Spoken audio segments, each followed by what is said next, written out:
நேயர்கள் அனைவருக்கும் அன்பார்ந்த வணக்கங்கள். நான் உங்கள் வாழ்க வளமுடன் ஜோதிடர் ஸ்ரீ குரு சுந்தர வடிவேல். இப்போ பார்த்தீங்கன்னா 2025 கார்த்திகை மாத பலாபலன்கள் எப்படி இருக்க போகுது, என்ன செய்யலாம் அப்படிங்கிறதை பற்றி ஒவ்வொரு ராசிக்கும் விரிவாக தெளிவாக நம்ம பார்க்க இருக்கிறோம். அந்த வகையில் இப்போ கார்த்திகை மாதம் அப்படின்னாலே மிகப்பெரிய சிறப்பு வாய்ந்த மாதம் கார்த்திகை மாதம். ஏன்னா சூரிய பகவான் பார்த்தீங்கன்னா காலச்சக்கரத்தின் 8ஆம் இடத்துல இருந்து அருள்பளிக்கக்கூடிய ஒரு அற்புதமான மாதமாக இந்த மாதம் அப்படிங்கிறது அமைஞ்சிருக்குது. அதுலேயும் மிக மிக சிறப்பு அப்படின்னு எடுத்துக்கிட்டோம்னா திருவண்ணாமலை தீபம். கார்த்திகை மாதம்னால எல்லாருக்குமே ஞாபகத்துக்கு வரக்கூடியது தீபம்தான். அப்போ திருவண்ணாமலை தீபம் அப்படிங்கிறது அது ஒரு பக்கம் இருந்தாலும் பரணி தீபம் அப்படிங்கிறது நம்ம வீட்டில் ஏற்றுறது உண்டு. இந்த பரணி தீபம் அப்படின்னு பார்த்தோம்னாக்க நம்மளோட முன்னோர்கள் பித்திருக்கள் சம்பந்தப்பட்ட விஷயத்துக்கும், அதே போல் குடும்பத்தின் மகிழ்ச்சி, சுபிச்சம், செல்வாக்கு, வசதி, லட்சுமி கடாட்சம் போன்ற அனைத்து விஷயங்களுக்குமே பார்த்திங்கன்னா அந்த தீபம் ஏற்றி வழிபாடு செய்கிறது அப்படிங்கிறது வந்து மிக முக்கியமான ஒரு விஷயமாக இருக்குது. அப்போ இந்த கார்த்திகை மாதத்தில் இந்த கார்த்திகை தீபம் அப்படிங்கிறது பார்த்திங்கன்னா கொண்டாடப்பட வேண்டிய மிகப்பெரிய முக்கியமான நிகழ்வாக இது இருக்குது. அதுலேயும் குறிப்பாக திருவண்ணாமலை தீபத்தை பார்க்குறது அப்படிங்கிறது பார்த்திங்கன்னா மிகப்பெரிய புண்ணிய பாக்கியம் அப்படிங்கிறது கிடைக்கும் அப்படிங்கிறதும், அதே போல் முன்னோர்கள் சாப நிவர்த்தி சரியாகும் அப்படிங்கிறதும், திருமணம் சார்ந்த விஷயங்கள், குடும்பத்தின் மகிழ்ச்சி சார்ந்த விஷயங்கள், குழந்தை பாக்கியம் சம்பந்தப்பட்ட விஷயங்கள்லாம் பார்த்தீங்கன்னாக்க வேண்டுதலோடு இந்த திருவண்ணாமலை தீபம் கிரிவலம் சென்று பார்க்கையில் அது அற்புதமாக உங்களுக்கு அங்கே இருக்கக்கூடிய சித்தர்கள் சார்ந்த விஷயங்கள் எல்லோருமே அருள்பளித்து உங்களுக்கு அதற்கான விஷயங்கள் நீங்கள் என்ன நோக்கம் என்ன எண்ணத்திற்காக சென்றீங்களோ அந்த விஷயம் நடைபெறுவதற்கான அருள்பளிக்கக்கூடிய ஒரு அற்புதமான விஷயம் அப்படிங்கிறது இந்த திருவண்ணாமலை தீபம் இந்த கார்த்திகை மாதத்தில் வரக்கூடிய மிகப்பெரிய சிறப்பாக இருக்குது. அடுத்து இப்போ ஒவ்வொரு மாதமும் நம்ம ஒவ்வொரு ராசிக்கும் என்னென்ன விதமான பலன்கள் இருக்குது அப்படிங்கிறதை பற்றி கிரக மாற்றங்கள், கிரக பயிற்சிகள் அதை பொறுத்து ஒவ்வொருத்தருக்கும் ஒவ்வொரு விதமான பலன்களும் நட்சத்திர பலன்களும் சேர்த்து நம்ம கொடுத்துக்கிட்டு இருக்கோம்.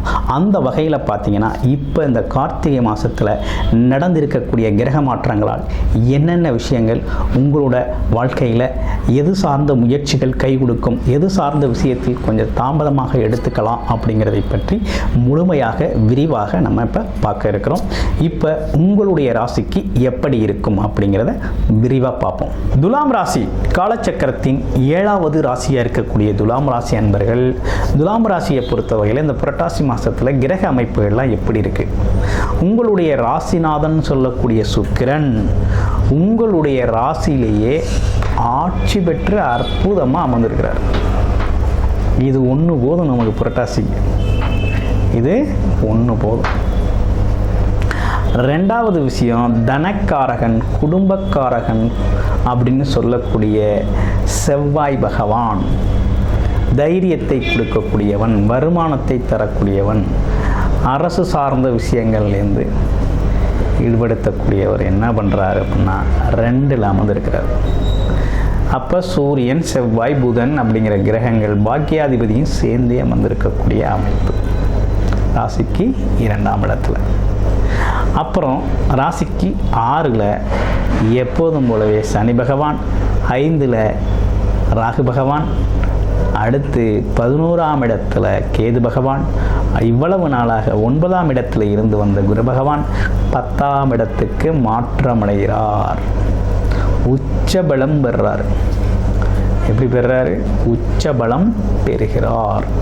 இந்த உச்சபலம் உங்களுக்கு என்ன விதமான மாற்றத்தை உங்களுக்கு தரும், முன்னேற்றத்தை தரும் அப்படிங்கிறத பார்க்கலாம். இப்போ பாருங்கள், இந்த புரட்டாசி மாதத்தில் நீங்கள் நினச்சதெல்லாம் செய்யக்கூடிய காலகட்டம் அந்த புரட்டாசி மாதம். என்ன அப்படி சொல்கிறீங்களே அப்படிங்கிறது உண்டு. துலாம் ராசியை பொறுத்த வகையில் இவ்வளவு நாளாக ரொம்ப சிரமப்பட்டாச்சு. எப்படி? ஒரு பக்கம் ராசிநாதன் நீசம், ஒரு பக்கம் பகைபெற்ற கிரகங்களின் வீடுகளில் அமர்ந்து 2 விஷயம் நடந்துச்சு. ஒன்று, சரியான வருமானம் இல்லை. 2வது, நினச்ச மாதிரி நினச்ச விஷயத்தை செய்ய முடியலை. 3வது, செலவுக்கு பஞ்சமே இல்லை, எக்கச்சக்கமான செலவு. அடுத்து 4வது, உடல் ஆரோக்கியம் சார்ந்த விஷயம் கேட்டு போச்சு. மனம் சார்ந்த விஷயம் தடுமாற்றம் ஏற்பட்டுருச்சு, மனத்தடுமாற்றம் ஏற்பட்டுருச்சு. அப்போ ஒரு பெரிய விரயத்தை சந்திச்சாச்சு. எப்படி? உடல் ஆரோக்கியத்தில் ஒரு விரயம், மன ஆரோக்கியத்தில் விரயம், பண விரயம், தன விரயம். ஆமாம், இதெல்லாம் பார்த்தீங்கன்னா நின்று போச்சு. இப்போ தான் கண்ணை மூடி அப்படி கண்ணை திறந்தது மாதிரி இப்போ தான் தெரியுது, ஆஹா எங்கெங்கெல்லாம் நம்ம பிரச்சனை விழுந்துருச்சு, நிறைய நட்டப்பட்டாச்சு. உண்மையை தெரிஞ்சுக்கலான்னு போய் கடைசியில் நம்ம இவ்வளோ விஷயங்கள் நடந்துருச்சு. வருமானத்துக்கான வேலையை பார்க்கணும், பிழைக்கிற பொழப்பை பார்க்கணும் அப்படிங்கிற மாதிரி சூழ்நிலை உருவாயிடுச்சு. என்னாச்சு? மற்றவங்களுக்காக தன்னோட நேரத்தையும் பணத்தையும் செலவு செஞ்சவங்க தான் நீங்கள்.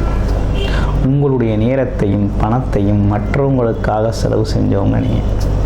ஆனால் இப்போ உங்களுடைய சூழ்நிலை எப்படி இருக்குன்னா, உங்களுக்கு வருமானம் சார்ந்த விஷயத்தில் ஒரு சிரமம் வந்துருச்சு, குடும்பம் சார்ந்த விஷயத்தில் ஒரு சிரமம் வந்துருச்சு. இப்போ பல்வேறு விதமான நெருக்கடிகளில் தத்தளிக்கிறீங்க. அப்போ இதுக்கெல்லாம் வழி கிடைக்குமா அப்படின்னா, இனிமேல் கொஞ்சம் கிடைக்கிறதுக்கான விஷயங்கள் நல்லா இருக்குது. எப்படி இருக்குது அப்படின்னா, ராசிநாதன் சுக்கிரன் ஆட்சி பெற்றிருக்கிறார். எது இருக்குது எது இல்லையா இருந்தாலும் சரி, முதல்ல நீங்கள் உங்களை கவனிக்கணும். என்ன செய்கிறோம் ஏது செய்கிறோங்கிற, என்ன செய்ய போகிறோம் ஏது செய்ய போகிறோங்கிற ஒரு அண்டர்ஸ்டாண்டிங் வரும். மனநிலையில் ஒரு மாற்றம் வரும். அது ஒரு தைரியமான மாற்றமாக வரும், தன்னம்பிக்கை நிறைந்த மாற்றமாக வரும். அப்போ மனைவியோட உடல் ஆரோக்கியம் சார்ந்த விஷயங்களில் கொஞ்சம் கவனம் எடுத்துக்கங்க. மற்றபடி வேறு ஒன்றும் பிரச்சனை. அடுத்து வருமானம் வர்றதுக்கான வேலையை பார்க்கணும் அப்படிங்கிற மாதிரி ஆயிடுச்சு. வருமானம் வர்றதுக்கான வேலையை பார்க்கணும், லாபகரமான வருமானம் வரக்கூடிய வேலையை முதல்ல பார்க்கணும் அப்படிங்கிற எண்ணம் மனதில் உருவாயிடுச்சு. அதற்கான முயற்சிகளை எடுத்து ஓட ஆரம்பித்தாச்சு. இதுதான் சூழ்நிலை.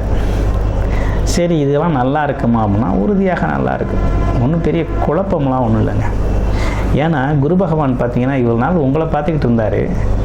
இப்போ உங்கள் வருமானத்தை பார்க்குறாரு, தனஸ்தானத்தை பார்க்குறாரு. அவர் எங்கேருந்து பார்க்குறாரு? தொழில் ஸ்தானத்துலேருந்து பார்க்குறாரு. அப்போ வேலை தொழில் மூலமாக குடும்பத்துக்கு வருமானம் வரணும், மகிழ்ச்சி வரணும், சேமிக்கணும், அப்படி குடும்பத்தில் மங்கள நிகழ்ச்சிகள் நடத்தணும் அப்படிங்கிற நல்ல அமைப்பு உருவாகிருக்கு. அடுத்து பாருங்கள், வெளிநாடு வெளியூர் போகிறதுக்கு ஒரு ரைட் டைமாக இருக்குது, தாராளமாக போகலாம். அடுத்து சனி பகவான் வக்ரம் பெற்ற சனியை பார்க்குறாரு. இதில் என்ன பிரச்சனைனா, வேலை துலாம் ராசி நேயர்களுக்கு வேலையை விட்டாச்சு, வேலை கிடைக்கல அப்படிங்கிற ஒரு குழப்பம் போய்கிட்டு இருந்துச்சு. அந்த குழப்பம்லாம் இனி சரியாயிடும். வேலை கிடைக்கக்கூடிய ஒரு நல்ல காலகட்டம் உருவாயிருச்சு. வேலை தொழில் அமைப்புகளில் ஒரு செட் ஆகணும், ஒரு செட்டில்மெண்ட் ஆகணும் அப்படிங்கிற மாதிரி. இதுதான் வேலை, இதுதான் தொழில், இதுதான் வருமானம், இப்படி தான் நம்ம போகிறோம் வரப்போகிறோம் அப்படிங்கிற ஒரு தெளிவான மைண்ட் செட் முடிவோடு போகக்கூடிய ஒரு நல்ல காலகட்டமாக அமைஞ்சிருக்கு. அப்போ இடமாற்றம், வேலை மாற்றம், தொழில் மாற்றம் உருவாகக்கூடிய காலகட்டமாக இது அமைஞ்சிருக்கு. வேலைக்காக தொழிலுக்காக இடம் விட்டு இடம் போகிறது அப்படிங்கிற ஒரு விஷயமும் இந்த காலகட்டம் உங்களுக்கு நடந்திருக்கக்கூடிய மாற்றமாக இருக்குது. ஸோ இவை அனைத்தும் கோச்சார நிலை பலன்களாக இருந்தாலும் உங்களுடைய பிறப்பு ஜாதகத்தின் நிலை எப்படி இருக்குது அப்படிங்கிறத பாருங்கள். பார்த்துக்கிட்டு அதற்கேற்றாற்போல் இந்த முயற்சிகளை எடுத்து வெற்றி பெற வேண்டும். அது மட்டும் இல்லாமல் உங்களுடைய ராசியை பொறுத்தவரையில் இனி வரக்கூடிய மாதங்கள், இனி வரக்கூடிய குறிப்பிட்ட காலங்கள் எல்லாமே நல்லா தான் இருக்குது. உங்களுடைய தசாபுத்தி நல்லா இருக்குது. கேது திசையோ ராகு திசையோ அல்லது நீசம் பெற்ற கிரகங்களின் திசையோ அல்லது அஸ்தமனம் பெற்ற கிரகங்களின் திசையோ இந்த மாதிரி நடக்காமல் இருக்குதான்னு மட்டும், நல்லா இருக்கான்னு மட்டும் பாருங்கள். நல்ல தசாபுத்தி அமைப்பு நடந்ததுன்னா பல வகையில் பணம் வரக்கூடிய அமைப்பு இருக்குது, பல வகையில் சொத்து சேர்க்கை அமைப்பு இருக்குது, பல வகையில் மகிழ்ச்சி, குடும்பத்தின் மகிழ்ச்சி இருக்கக்கூடிய அமைப்பு இருக்குது. இப்படி பல்வேறு விஷயங்கள் ரொம்ப நல்லா இருக்குது. நன்றி, வணக்கம், வாழ்த்துக்கள்.